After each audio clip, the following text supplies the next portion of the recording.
All right. So, hello and welcome to How to Tell Good Stories. This is number 9. Today we are speaking with YouTuber, comic writer, and artist Jason Bascom of Unhinged Entertainment's Absolute Graphic Novels. And so I welcome the madman himself to the stream, and we will see what he has to say about telling good stories through comics or whatever method you choose to tell them. So, welcome. Hey, what's going on? How you doing? Not much. It's all right. So, actually, the first time I had seen you was you were promoting Absolute Volume 1 on Charlie's London's channel. Oh, you saw that? Charlie's nice. Back in the day, I guess you could say. 'Cause it's been a little bit now. Yeah. But then next thing I know, I'm seeing you popping up on Fragga's channel, on Metal Movies and Brewskis, and all over the place. And you've kind of become something of a pillar of the streaming indie comic scene. And so, tell me about yourself. When did you get started pursuing art, and maybe how it sort of morphed into what you're doing today? Well, it started obviously, I think, with a lot of people. As a kid, you're involved in art and stuff like that, and growing up, and I had two other older brothers. The oldest one was more into writing, the other one was into drawing, and then me took after the other one who's into drawing. But what got us mainly into like the actual art part of things and like the comic stuff was we all went to a grocery store when we were little. I was like maybe, I don't know, 7 or 6 or 5. I don't even know how young I was, but little. I was little. My oldest brother is like 4 years older than me, 5 I think. But so we were at a grocery store, and I guess for like every $25 you spent or whatever, you got a free comic, and that's where it all started. I got Thor number 411. My other brother had gotten X-Men first Mark Silvestri or something like that, X-Men issue, and then my other brother, oldest brother, he got a Spider-Man issue, and those were like our staples. Like when we were growing up, it was you collected and bought and read what you did. Like you didn't veer off into everybody else's thing, but. Right. That's kind of where the love of it came from, and the love of comics came from. Like I said, my older brother, he got more into the writing type stuff. He is interested in that. And my second oldest brother, he was more into the artwork, so I took a little bit after him, and saw he was drawing. I liked that. I thought that was cool. And through growing up, he would even show me tricks of like this is the basics. This is what you do here. He would help me out, use references and all that stuff. And as years went on, I mean, obviously we're still collecting comic books throughout all those years. Amassing a collection, maybe even selling books here and there, and so it could have been even way more than what I have now. But oh, excuse me. Sorry, everybody. I just ate dinner, so I'll probably be burping throughout the stream. But no, yeah. So throughout the years when we collect comics and stuff like that, we wanted to do our own comics. Everything was gonna be cool, and you grow up. You graduate from school. You start going out. You go to bars. You meet people, and like the comics sort of went by the wayside a little bit. And I mean, I still bought some here and there, but I got more into like actual art, like just. Not like Salvador Dali, well, it's Salvador Dali, but not like Rembrandt or anything like that, which I do like, but like just weird artwork, album art, posters. Derek Hess is one of my big influence. He's a Cleveland local. I live in the Cleveland area, so to speak. So he's a local famous artist, and I got big into him. So I started doing artwork for bands, local bands and stuff like that. So I got more into the art side of things, and I kind of delved out of the comic stuff. And it wasn't until I went to college then, back in 2003, when I started going to college. I just wanted to get out of Ohio. I don't like it. It's mainly because it's cold. I don't like cold. So my one brother was going to the Art Institute of Pittsburgh, and I was like, screw that noise. And I went to the Art Institute of Fort Lauderdale. Like, I want to go where it's warm. So went there, and that's where I started getting back into the love of comics and stuff like that, and had my ideas. And after I graduated, I met a couple people online through freelance.net or freelancer.com, or it was a website like that, and drew a couple indie things. One never even did anything with it at all, but she was great, good person. She paid me. She was awesome. And another thing I did for a guy named Ivan Infante, and it was a book called Cannibal Detective, which is on Comixology. Mm. So that's when I was about 30. So that, that shows you how long of a time span it's been since, getting into art and comics and loving it, and then, actually producing something. And it wasn't for lack of trying, but it was just like I didn't know who to hit up. I didn't know where to do. So I saw my teacher, one of my professors, like, try this site. So they helped me out a lot. So everybody could go check that out. It's Comixology for $1 if you want to look. And it was long enough ago that you could see my styles have changed. So Hmm. see, that's what really started it all, though, was like getting that first comic book. That really what triggered everything. Like, we were young kids, and I'm sure we eventually would have gotten into superheroes, maybe, just because of the mass media of it now. But I don't think it would have been as in depth and passionate as what it is. So that's where the art really came from, was more or less getting the comics and then seeing what my older brothers were doing. All right.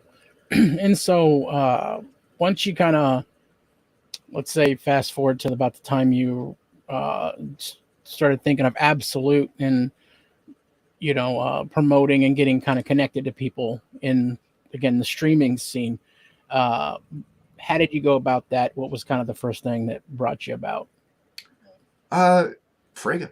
Dan Right. Frege. Yeah, I originally, posting my artwork on Facebook and Instagram. I never used to. When I was married, my wife at the time, she had Twitter, and that was, it says on my Twitter date when I signed up, like 2012 or something like that. I don't even know, or Mhm. it's been a long time, but I never touched it really. I would just share my Instagram posts to Twitter, so I never touched it.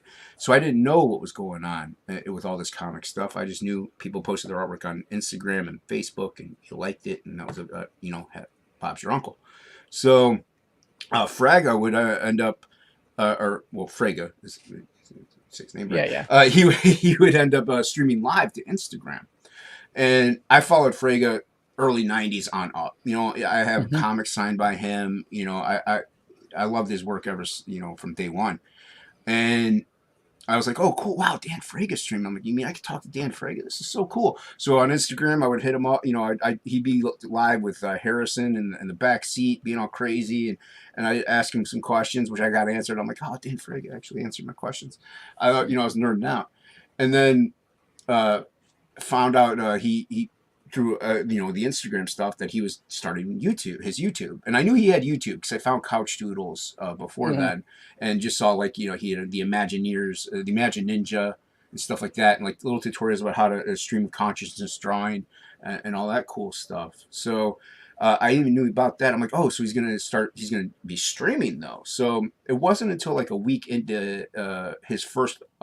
He started streaming during October, so that he didn't call it Fragtober then; it was still Inktober, and that's when he started streaming. And it was about a week in whenever I started watching, just because I found out. I'm like, oh, he's going live on there.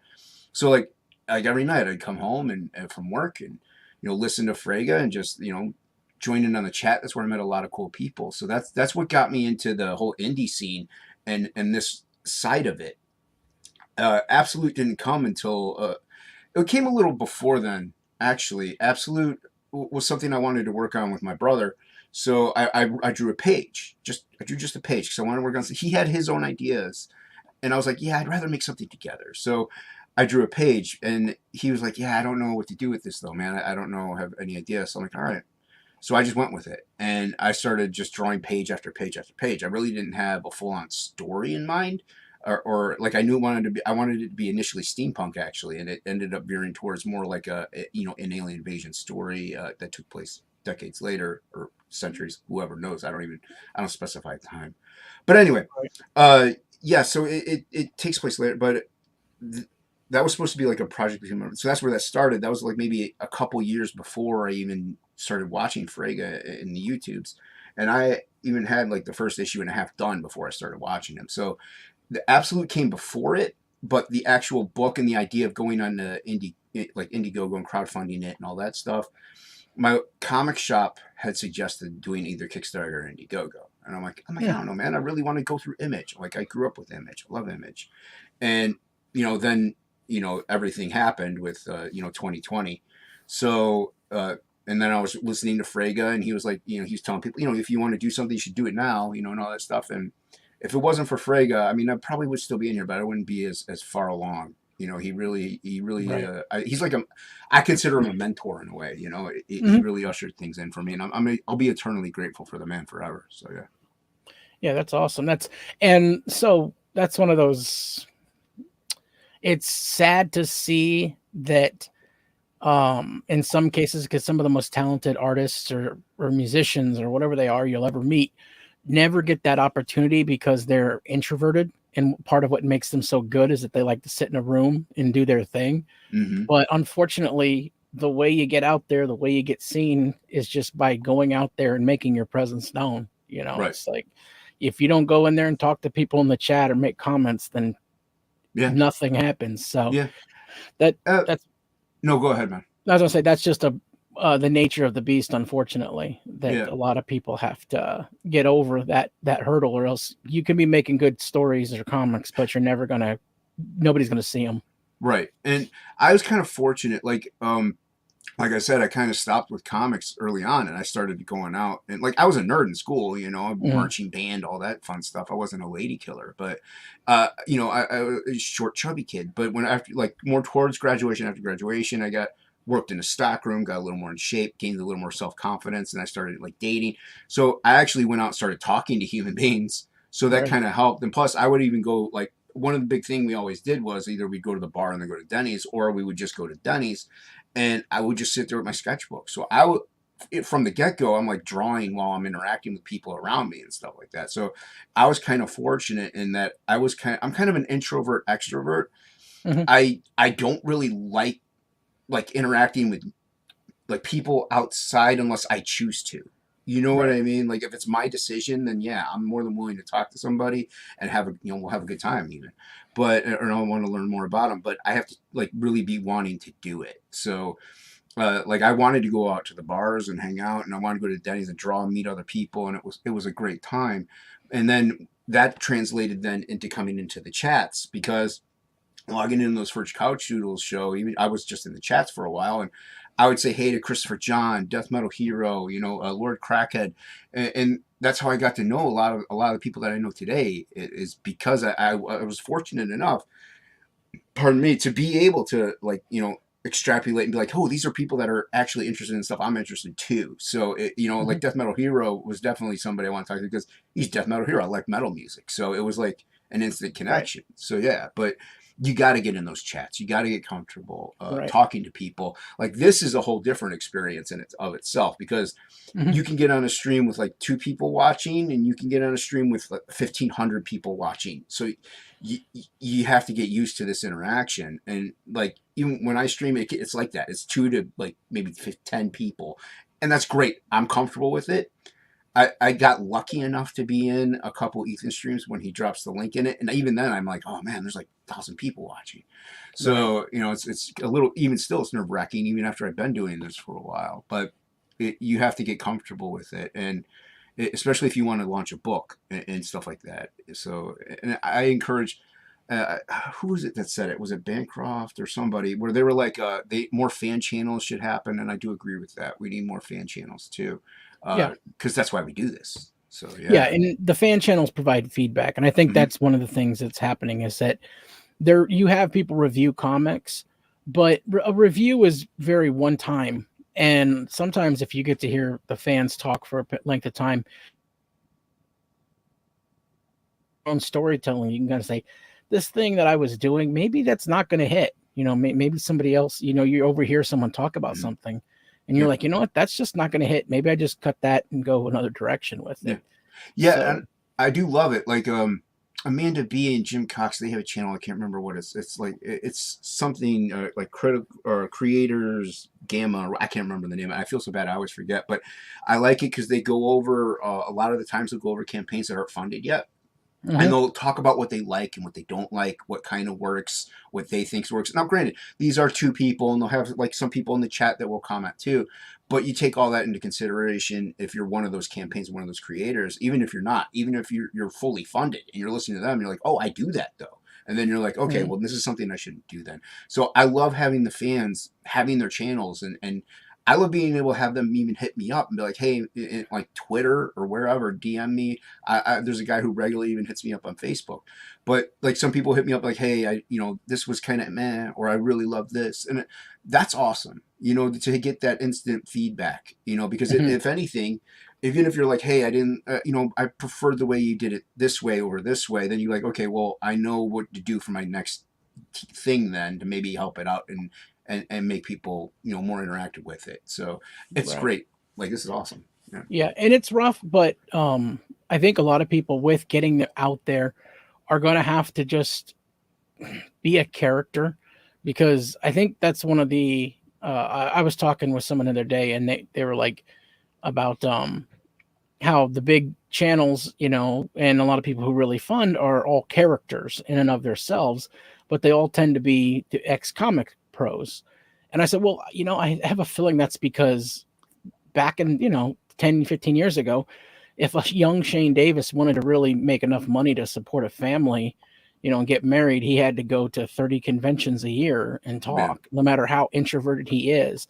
And so you sort of create a character that you Hmm. crawl into. And that's how they learn to be characters. They learn to be, and so, just like a comedian is usually the funniest person in the room is oftentimes the most depressed person behind the Yeah. scenes. Yeah. And a lot of times you just have to be a character and just go with it. Just be willing to just, you know what, I'm going to be crazy, or I'm going to be the guy who's whatever, the rock and roll guy, or I'm going to be the guy who's, always high or talking about whatever it is. Right. And so just pick your character and just move, Yeah. just And I was I like the more the people that I'm usually attracted to as far as channel wise, like if watch religiously. So like usually you could tell like their personality in YouTube is it's them, but maybe mm, cranked up 10-15%. You right. know It's what I amped up. mean? It's like because you got to have that sense of genuineness about you, but Hmm. you're also performing in front of people. Right. So like so you have to little like amp it up a little bit and maybe just give some ribs here and there, like know how to take a sense of humor. But like I've been backstage with plenty of people, and that is how they are, but they're just not as loud. You know what I mean? They're not Right. as like constant on it. It's like more or less like here's a quip here, and then like 10 minutes later, hey, we'll make fun of this or something. It's not as like train driven. So Right. it's pretty genuine from the people that I've been in contact with, and that's what's great is that like it's genuine, but like like you said, you got to develop a character, so make that character you, but just a little bit more, So Right. yeah. Yeah, yeah, absolutely. And there's, you can tell a lot of people who stream, they pound a Red Bull or a 5 hour energy just before they go on. Coffee. Yeah, Yeah. before you go on, that Yeah. can always help. But Yeah. so moving this back into the idea of telling good stories and being a storyteller, were you like, okay, so you got into comics, you wanted to write, or you at least wanted to make comics, even if you didn't quite understand at first what it took to make a comic. Mhm. um were you the guy who just drew all the characters that you liked, or did you create your own stories? How did storytelling go for you in those early days? Yeah, for the most part, it was like drawing the characters you like, Okay. very early on, and I would say even like, you know, early teens, preteens, like you would develop stupid little characters that are very cliche, like, oh, this guy just shoots, Uzis. Right. Oh, this guy's gonna be awesome. He's like the Punisher, but he shoots Uzis. Like, you know what I mean? So you do start to develop your own ideas and concepts, and yeah, all throughout high school, like I think of characters like, oh, this guy would be really cool. I love Native American culture. This guy would be awesome to like maybe develop something like that. That'd be sweet. So growing up, you do eventually because you're inspired by what you read, and you're Mm, inspired by these creators that are doing it, and you're seeing like the amazing artwork that comes out, and reading these fantastical stories. And like Thor, he was the first one I got, so I was like, oh well, you can actually take actual mythological deities and things of religion and even import them and make them cool. Like that's pretty dope. So there's so much of a gamut that you can do that you're gonna make your own stuff no matter what. And yeah, I was more of an art guy. I never really the thought of writing a comic never even occurred to me. I was more or less I'll have like either a friend of mine will write it or we'll co-write it, or my brother or whoever, and I'll just draw the thing, make it look pretty. So that's as far as story going. That's mainly what I was initially going to be relying on, was a partner. And a friend of mine and I even had something back in early high school. It was like a teen book, kind of like X-Men, or the Freaks from what book was it? It wasn't Valiant. It was I think it wasn't Malibu. I can't remember, but like they were called Freaks or whatever, and there's like an X-Men type team. But that's kind of what it was. So we still had ideas, and he was going to write it, and I was going to draw it. So I never really thought about actually writing my own thing until it came like down to do it. And like Absolute came about with, I kind of had the general idea, so I wanted to tell this. I told the story initially, like I laid it out, quite a bit of it, and then I would draw it. And while I was drawing it, I was going to be like, okay, well, this is what he would say here then. This is, in turn, he would react to it this way, or she would react to it this way. This person has to do this during this page to get to this point. But there was a lot of filler that I had to like guesswork in. And so like it was kind of, people call it the Marvel method. I think it's a little different, considering I didn't write even a page synopsis. I was just thinking about it as I went. So my storytelling was more art driven than it was story driven in the get go. And after that I was like, no, I got to write. Yeah. Well, believe it or not, that is the Ditko method. With Lee, I've watched a lot of that, because Steve Ditko is one of my favorite guys from back in the day. Just everything about him, he's interesting, endlessly interesting to me. But also Spider-Man, those early Spider-Man, the way he wrote them inspires me a lot, because of just how he was able to write and just make story after story that was 22 pages long. And it was a full story. And even if on page 22, it wraps up, and then there's that one shot as you see a pumpkin bomb coming over top and Peter screaming, and stay tuned for the next one. Yeah.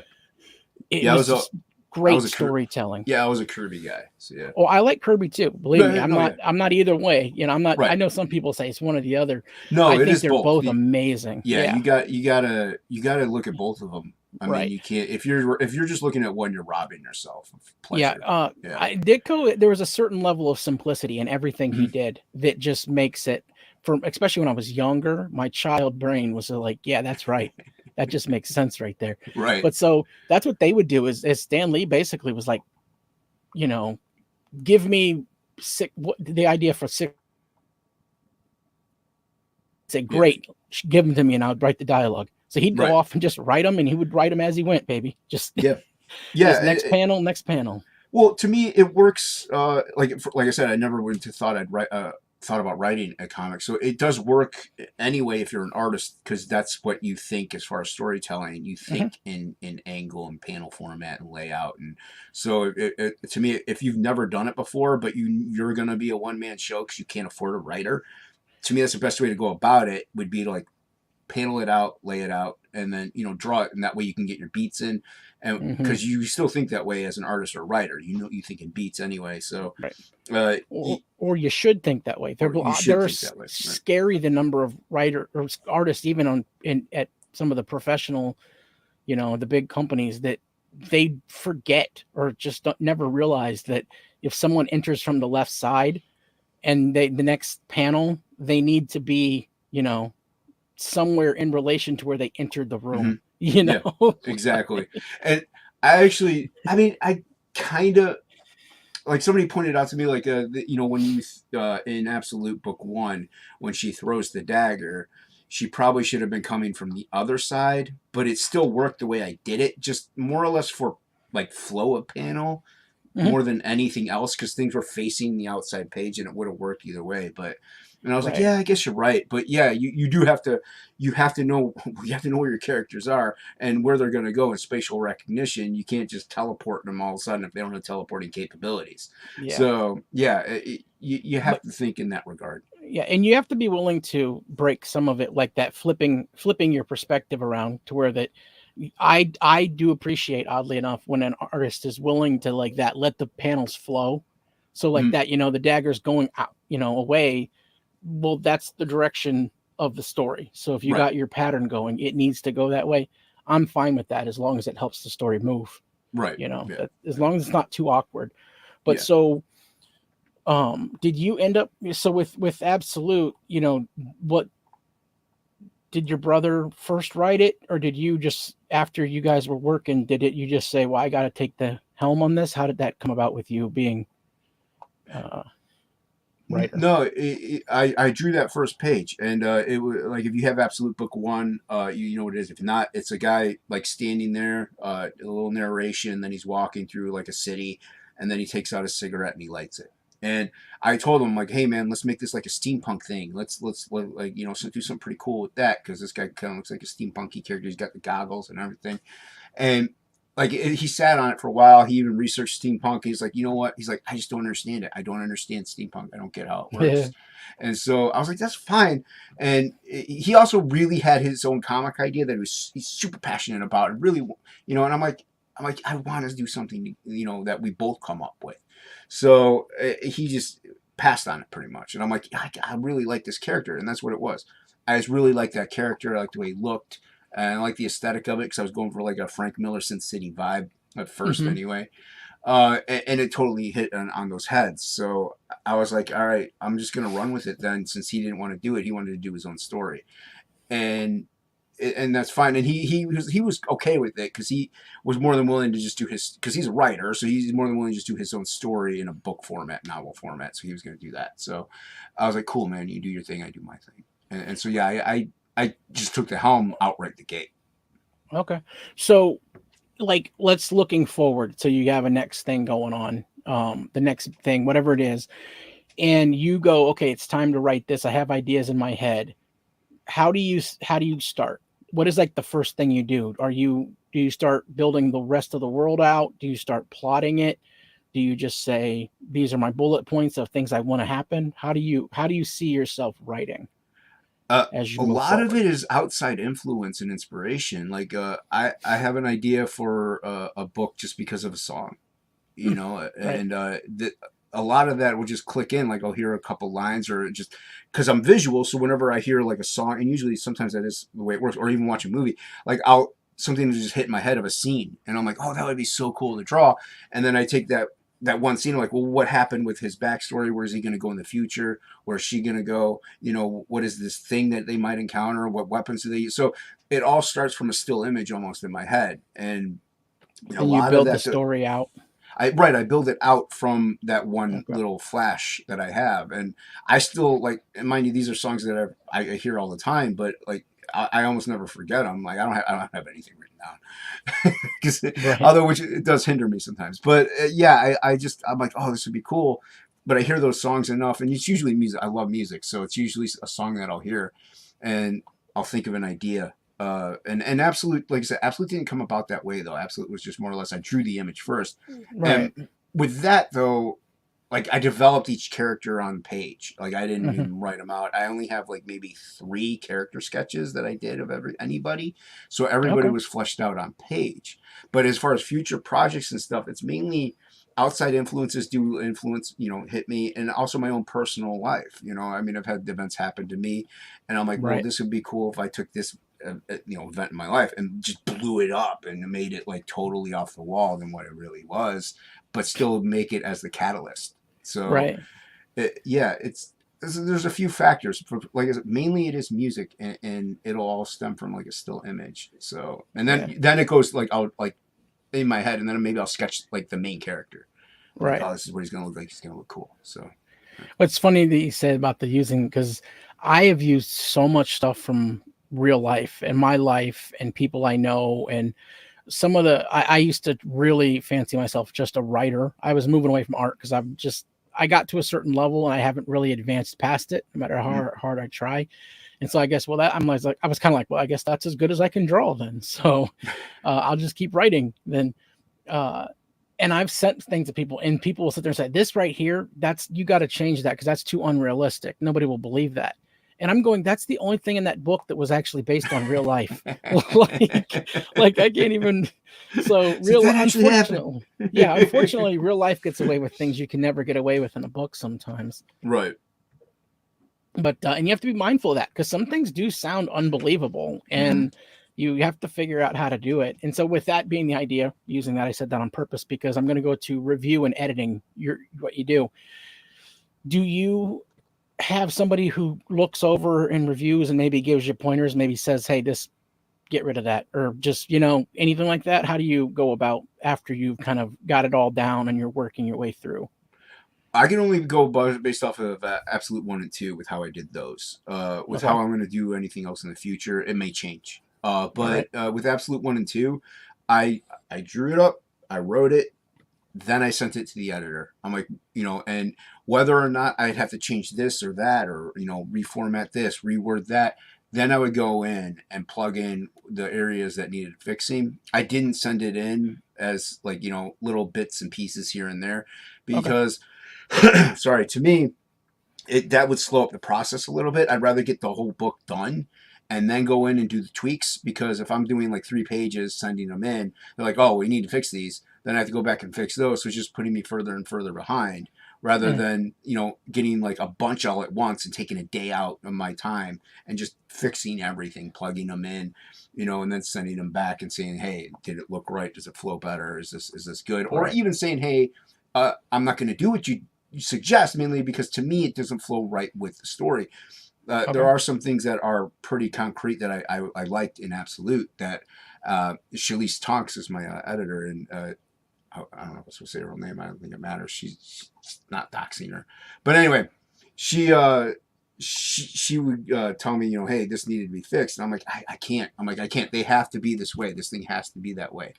And she was like, all right, like she was cool with it. So yeah. Okay. Yeah, that's good because that was going to be my next question, was about how much weight you put into, because I know some people, they don't see it as editing, they say reviewing. Like they'll send their stuff out and they say, give me thoughts and impressions, because they have the story in their head so set that they're willing to tweak, but they're not really willing to change anything.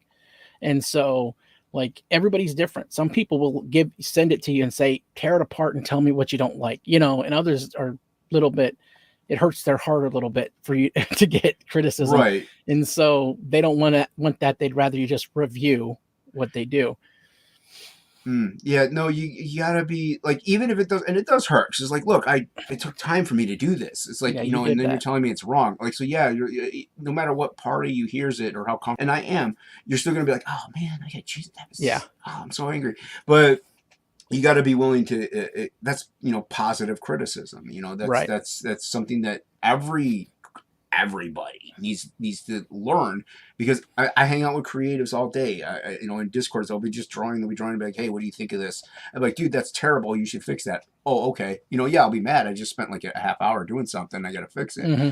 But I'd rather hear, hey, that's terrible, fix it, than getting pandered to and just be like, Right. yeah, what you wrote was great, the story's moving wonderfully, and then you guys get it, and then it's like horrible reviews at that point. So yeah. Yeah, and honestly, it's, people just have to. It's hard, but you have to get over yourself a little bit and be like, it's not personal. It's just, it feels like it is, maybe because it's your baby when you're doing it, but it's not personal, and you just have to accept what they say, and especially just hear it. Just hear it, even if you don't take it. Just hear it, Right. because remember, most, especially artists, if you were to give it to artist or a writer, the way they think of their own stuff, and when they write something and then come back 6 months later, they tear themselves apart. I mean, Yeah. I've written things just a few years ago and I go back and read it and I'm embarrassed. I'm like, I can't even believe I wrote that. And honestly, I've given it to other people and they've said that's pretty good. I personally was like, I thought it was awful, Hmm. because just looking, it's my stuff and I'm harsh on me. And Yeah. so when somebody else is a little hard on you, yeah, it's okay. I mean, it's not personal. So you just have to Yeah. accept that. Yeah, I mean, But people know that I'm renowned for ripping pieces up live on stream just because I don't like them. So yeah. being your own worst critic is kind of a good thing. I mean, it's a double edged Hmm. sword, but because then if you're your own worst at all times, you hate everything you do, then you're never going to do anything really. Right. But I love a lot of the stuff I do, and there's a lot of stuff Right. I've drawn that I really have hated that I haven't ripped up because people are like, oh, I want that or something. I'm not going to rip up something somebody wants, but if I hate it enough while I'm doing it, yeah, I'll just rip it up right in front of people. And they'll just like, no, and they all freak out. It's funny. Yeah. But, yeah. Oh, in my neighborhood growing up, I kind of got known because like I would paint and do all kinds of different stuff, and almost easily 2/3 of what I would do when I would get done, I would burn it when I Yeah. was done, and I was just like, and they were like, "Why?" I'm like, "It's not that good. I don't want to be reminded of it. Yeah. I don't want to see that. Yeah. I don't There want to was see a it." Yeah, there was a painting I did at Spider-Man. It was I hated it. I hated it so much. My one friend was over and I'm like, "Hey, do you want this?" And she's like, "What, really?" I'm like, "Yeah." I'm like, either you take it or I throw it away. I'm like, "You take your pick." And she's like, "Yeah, give it to me. What are you, crazy?" I'm like, "All right, fine." But yeah, if I don't like it, I don't want to see it. Also, I honestly don't want it out in the world, but she was standing right there and if I'd thrown it away, she would have severely injured me. Right. But but in a good way. But anyway, yeah, so you have to be very critical of what you do, and it's nothing wrong to me in destroying things that you don't like, mainly because you don't want it out there in the world. Like if I wrote the story, to Absolute, and I didn't like it, and I put it out, that's terrible. Like obviously, I should destroy it, Right. then rewrite it and see what people think. So Yeah, yeah, absolutely. Yeah, there's definitely you have to make sure that it's something that you want out there. And mm. even if you don't necessarily, again, if you're a little worried that somebody won't like it, yeah, who cares? As long as your best foot forward, then You go ahead can't and please do it. everybody. Yeah, Yeah. you can't. But okay. So from that we're gonna do a little shilling, and I want you to tell me about Frog G, Voodoo Gods, and Magic, an action-packed fantasy adventure of a young man set out to regain his humanity. Yeah, young man not set out to regain his humanity. He gets turned into a frog by a voodoo priestess, and he gets sent on a quest by Death himself to get turned back into a human and regain, get back to the woman he loves, is his girlfriend in the book. And it's a family, well, it's an all ages story. So yeah, it is family in a way, but it's an all ages story. It's like Spider-Man meets Hellboy. So you got the fantastical monsters and creatures, and Hmm. I'm working on this with Ink Spots, who's the colorist for Frog G. I'm the artist. I'm the illustrator, and we're both going to be writing it. And so yeah, Ink Spots has been coming up with a lot of the stories, a lot of the concepts, and pitching them to me, and I'd be like, hey, well, we could do it this way. And so he's involving like deities and twisting them or doing research for just other little monsters and stuff. So it's a lot of fun, and like so you can see here's some that this is gonna be in Frog G, except for the one little snippet of that witch lady going. We're gonna fix that one because we don't. Both of us don't like it. So well, it's okay. Like it's not bad, but we can do better. So if we could do better, we're gonna do better. So No, absolutely. yeah, we like you. This goes back to knowing your work and knowing what is good and what isn't good. Like that's not that that's not good. It's just if we could do better, why not do it? And so it's good to be a kind of your worst critic. Yeah, So yeah, and absolutely. so yeah, Ink Spots is doing the colors and doing it. And Frog G came about because there's a mod named Frog G, and people may have Hmm. seen him in chats. Very very well known.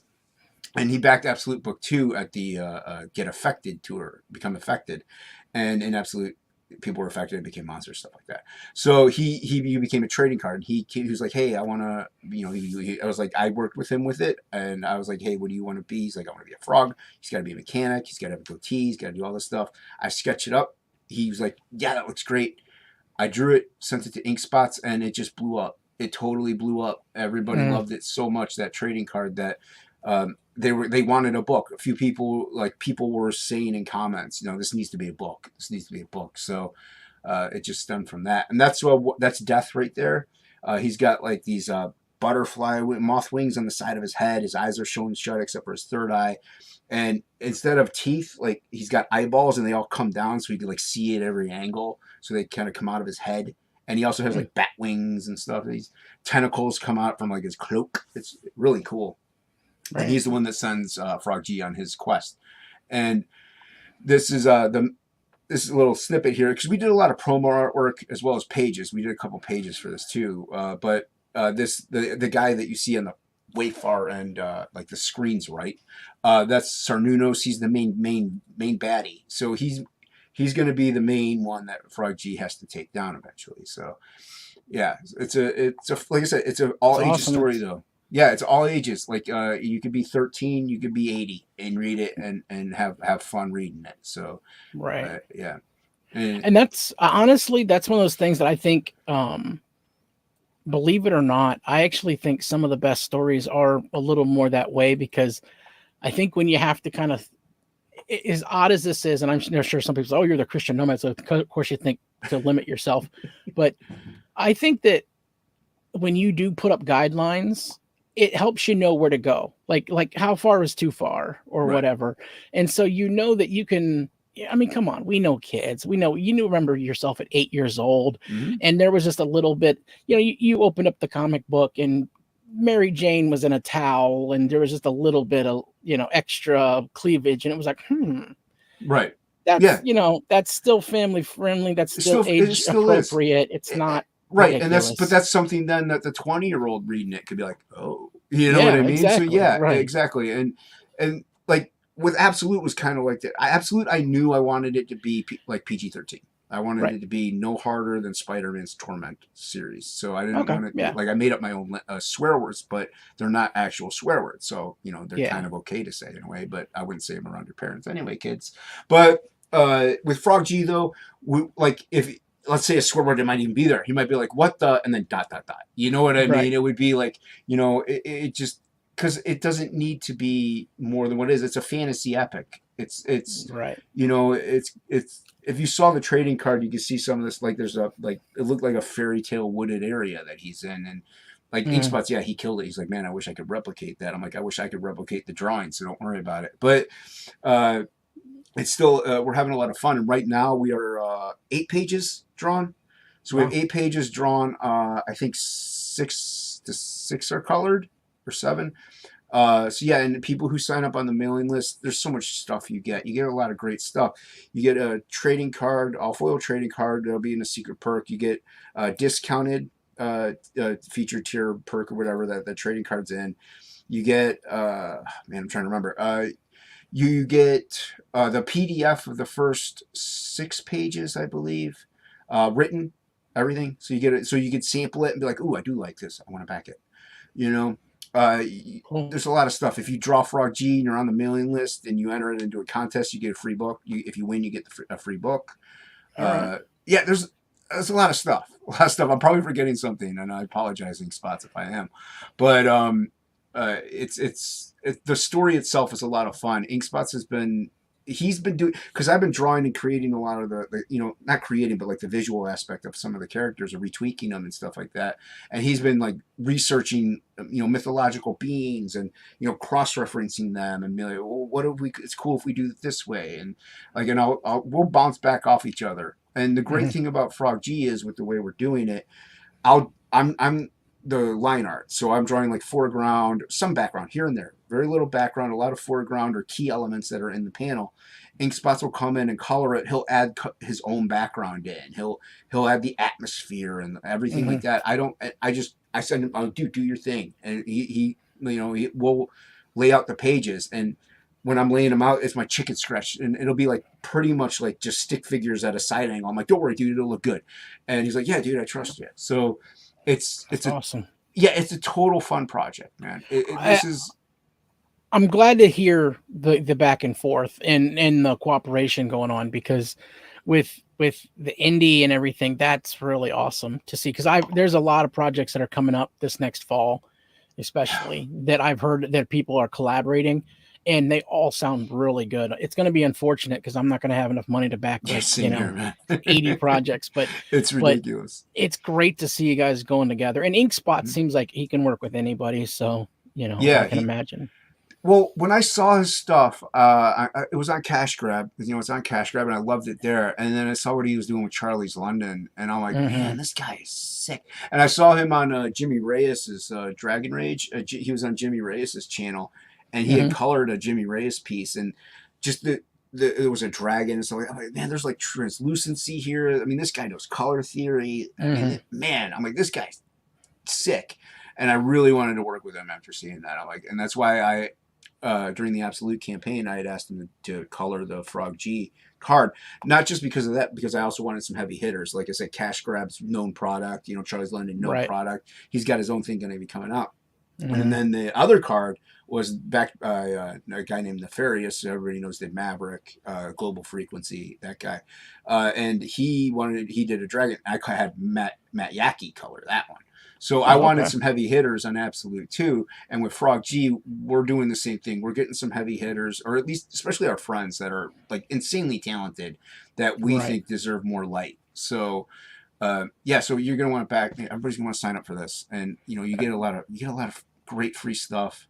Oh, one great thing that everybody gets also when you sign up on the mailing list, every month you get a free phone wallpaper. Oh, Frog okay. G. Yeah, yeah, Oh, there you just go. yeah, and for every month we're in pre-launch, you'll get a free wallpaper. Like if you missed out on one, you'll get the next one if you signed up Oh, now. that's cool. So yeah, Yeah, absolutely. So yeah, like for anybody that's watching this in the future, if the sign up's not here yet, go search Indiegogo and back it. But if you get it in the meantime, definitely throw a. It's just throwing an email in there, and then you'll get a confirmation. Hit confirm, and what's the worst that can happen? You get a free background out yeah, of you get a it. free So wallpaper. Yeah, that's yeah, it. yeah, Yeah, yeah. absolutely. So all right, so getting back, we're gonna go into our final, just a last couple of questions to close this out, and Cool. the thing is, like a lot of the we've sort of went over a lot of the stuff I like to talk about in very different ways because of the take that you have from the artist perspective. Because I've talked to a lot of writers, Mm. and honestly, that's been great, and especially like I spoke to Kimosabi, the man who they call Yeah, I saw that in Kimosabi, the feed. Yeah, right? And he is brilliant. He is yeah, absolutely yeah. brilliant. Um, but the thing is that the in my personal opinion, and this is from me having 25 years of reading comics, um, I think the artists make up some of the best writers when it comes Mm. to, because whether it's the Kirby or the Ditko, whether it's the back in the day when Perez was doing his stuff on Wonder Woman, which became mythical almost, or Mm-hmm. heck, Jim Lee was essentially doing some of his own stuff there for a Yep. little bit. McFarlane was McFarlane. plotting his own stuff. So sometimes, and especially the eccentric artists tend to be the best writers as far as comics go, because it is a visual medium, because you're telling a story through images. So what is the one thing that you feel personally for you was like the key to your development in realizing that, hey, you can tell a story, you can tell that story? What was that moment when whether you drew it or you wrote it or whatever it was, that you just said, that, what, I'm a storyteller, I can do it? Uh, in drawing format, I would have to say probably maybe the first freelance thing that never took off. Mm, That she didn't do anything with. I would have to say that one, mainly sure. because she wrote it, and I was like, okay, well, I have to figure out how to do these things at the right angles and stuff like that. But it just something clicked while I was doing it. I'm like, I love movies like everybody else, and I kind of think in that format. And I think if you're an artist, you kind of should, Hmm. just because of camera Definitely. angles, and Definitely. cinematography. Yeah. So, think of up shots, down shots, far away, whatever, close up zooms. But uh, I think that's mainly when it did like hit me that like, yeah, I could do this. I could draw. Uh, say sorry, cat outside.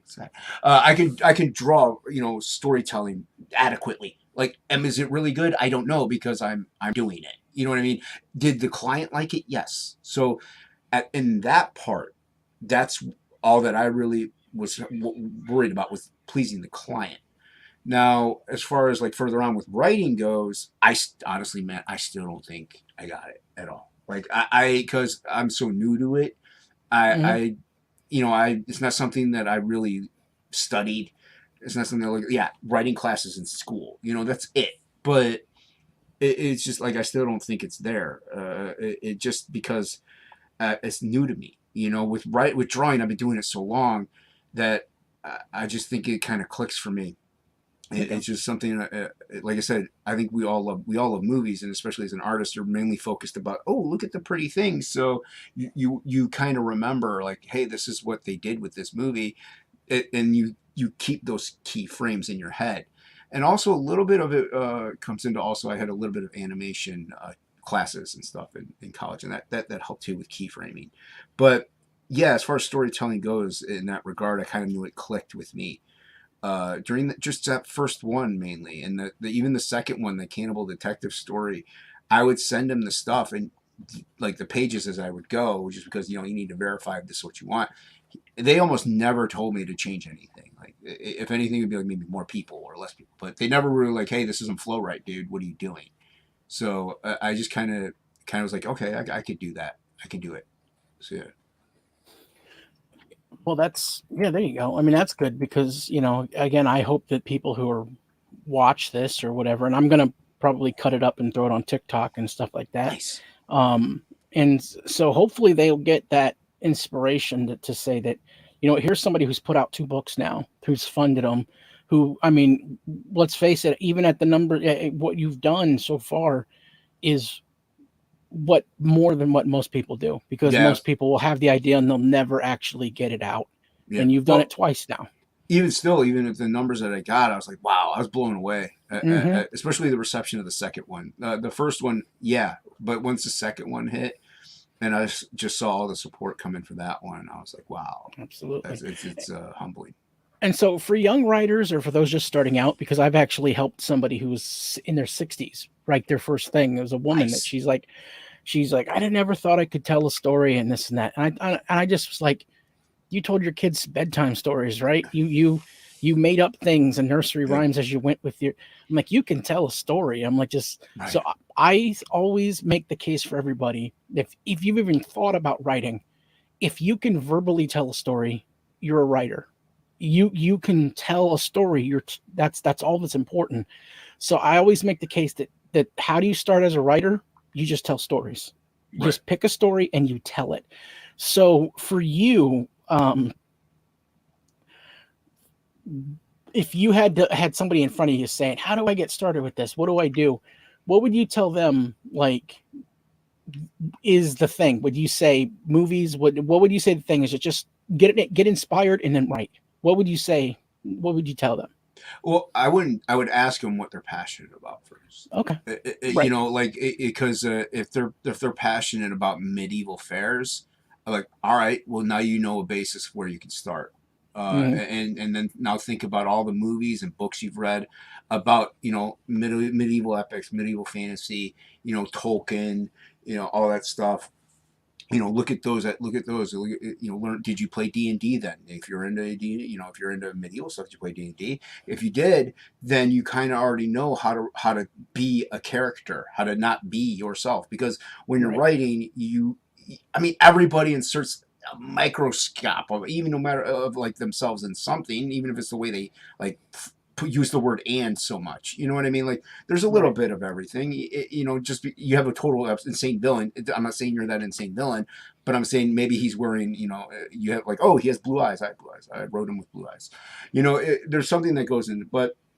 So if you play D&D, you already know how to not be yourself. You know how to fantasize with something else, and that's a key thing to writing is to separate from who you are, and Hmm. it's a core thing. And even if they're like, oh, I'm not really passionate about too much stuff. It's like, well, I mean, I'm interested in football. Okay, you're not passionate about it, but you're interested in it. What do you know about football? And you just learn, you study it, or not study it as much as just like grasp. Okay, I grew up with it for 30 years. I know 30 years of it at least. I don't want, and then you don't want to put yourself in it. So you got to learn how to separate you from the story, and that might be a very difficult part for a lot of people. And like, there's even people in absolute, and people are like, "Is this a self insert?" I'm like, "No, it's not a self insert at Yeah. all. Like this person's nothing like me." I'm like, even like people say the samurai priest, but I think that's more visual. But yeah, so separating you from the characters is the trickiest thing, and in that case learn like maybe even like pretend with other people. Like, do you have children? Do you play pretend with them? Do you ever have an imaginary friend as a kid? There's a lot of things that you could tell them or ask them that could spark something in their head, and they get that aha moment that, oh, okay, I can start with that. I like monkeys. Right. I might write a story about a monkey, but then like, okay, well, a monkey, what would you want the monkey to do? Well, it works on cars. What do you do? I work on cars. Like, no, don't do that. A monkey. What do you think of monkey? Monkey's kind of a childish thing. Maybe you could think of childish aspects of things, and like maybe gear them a little bit, and then eventually it'll probably click with them. Like, okay, this is a good way to go about easing into things. I would say, yeah, Right. separating you from a character would be the hardest thing. Hold on, let me silence this. Sorry about that. That's all right. It Yeah, is so what it yeah, is. yeah, like in my like you said, I'm new to it as well. So, but I knew what I like. I like sci-fi, for the most part. I like aliens and Predator and stuff. Hmm. Star Wars, stuff like that. So I like that stuff. So I knew a little bit about sci-fi. I like aliens are a thing that I've always liked. Like, oh, I could, to me, an alien that looked like that, they would kind of be know-it-all. So they would be kind of pompous and arrogant. I'm like, okay, that's not me. I'm not pompous and arrogant yet. So and highly intellectual. So I had to like look up words in a thesaurus. Like I even Shay, my editor, she had to look one up. She had to look up a few of them just because she had to make sure I used it right.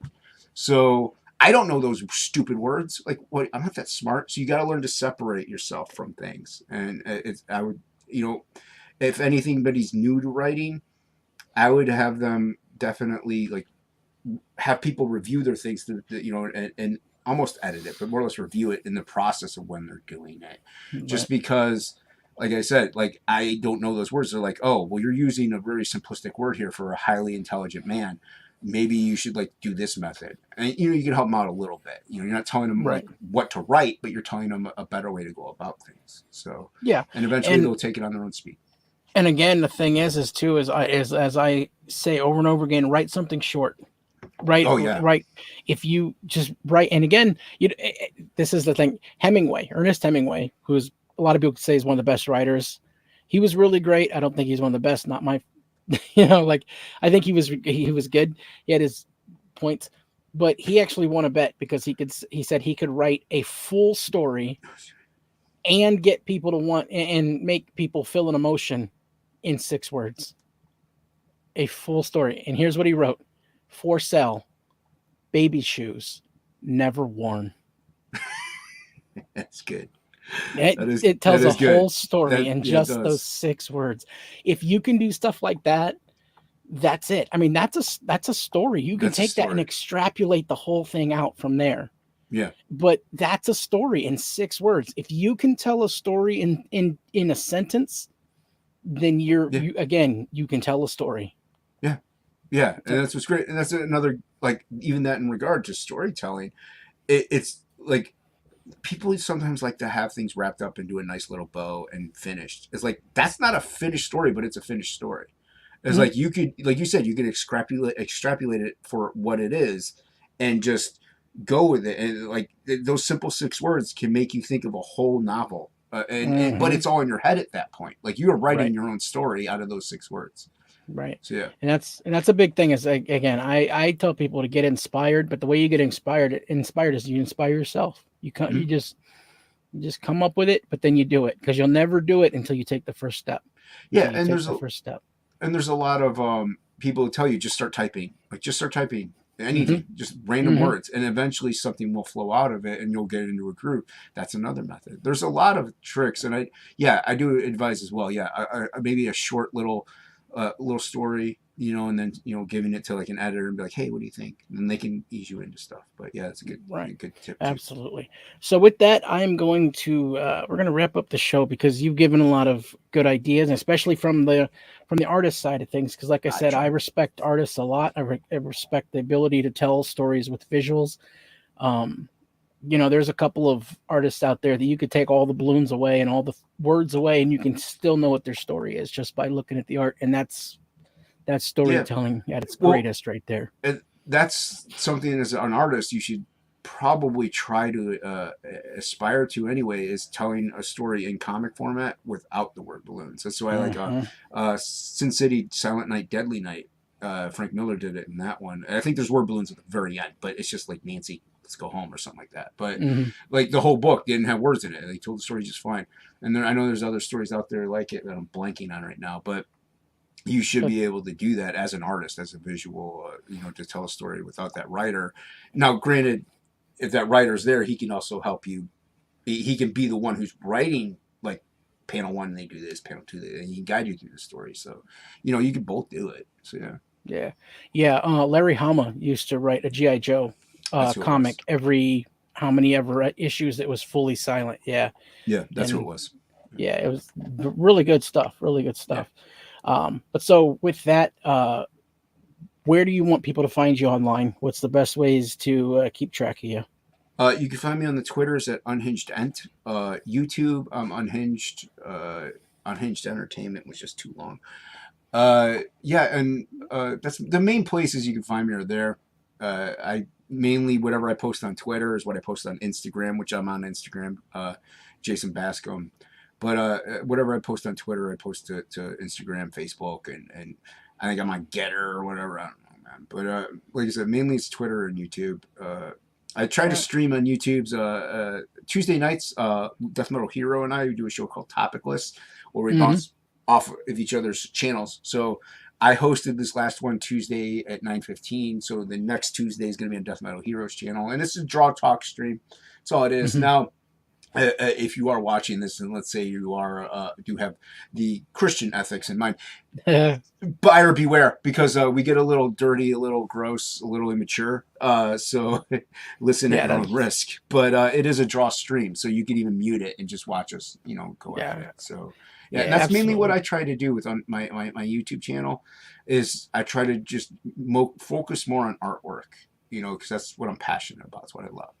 That sounds great. Yeah, and all the links to your Twitter and to the YouTube channel and everything are in the description, and we will make sure that I just want to put out the plea one more time to people to go. Again, in the description also is the link to the Frog G, Voodoo Gods, and Magic, and just get that, like I said, get those backgrounds for your phone wallpapers and stuff like that. Stuff like that, you can... Those I really enjoy the artists that are roaming around on Twitter these days, with inputting stuff out. It's really so much great talent. Like it's. Go ahead. No, I was just going to say it's like going to a comic convention every day. Mm-hmm. Oh, without a doubt, and I love it because I'm meeting so many new great artists. Like I've met him a while ago, but Noah. The cat's 17 years old. He's already good. So imagine what he's going to be. NTM Comics, he's going to be astounding in 8 years. By the time he's 25, he's going to blow everyone away. And also just meeting just the fact that you can meet artists that are industry pros and still talk with them, even if it's in chat. It's so cool. It's like you said, it's like a convention, only more personal. It's great. So yeah, it's. Never would have thought this would have been like this. It's so cool. Yeah, absolutely. And so with that, for anybody who's watching, I just want to say thank you, and thank you to our guest, the brains and the art and the just unhinged madman behind Unhinged Entertainment's Absolute Graphic Novels. We welcome you to, like I said, like and subscribe to his stuff. Tell people about it. Of course, this is YouTube, so we have to do the obligatory like, comment, subscribe.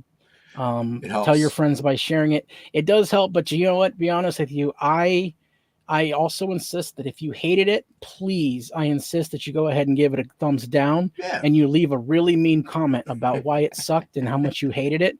And I promise, if it's mean, I will definitely like it. And I might even pin it to the top of the thing just so people can see it. So with that, I am saying goodbye and God bless. God bless.